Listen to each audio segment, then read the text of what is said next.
sang sangin ahung hoi che che si nahi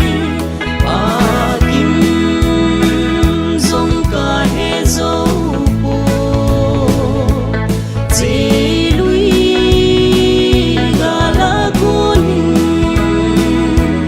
o chu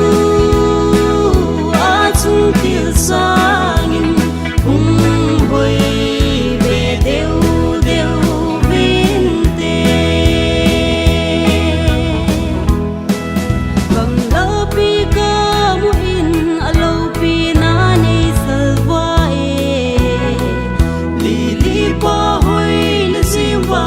sangin ava hoi zo ka dei na ho hi dim min tin ki pa che che in me ni tin masang sangin ahung hoi che che si nahi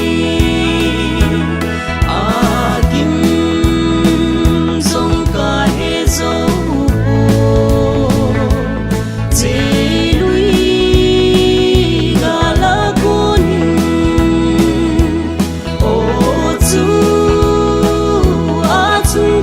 sangin hung hoi ve deu deu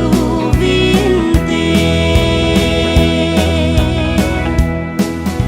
kalung thim a hung tha sam ting ama nei pan pi zi ka gen thei lai sin ama na ang sunga ei pom chi krista ka se na cheng pa chuka ngai lut a hi ni tin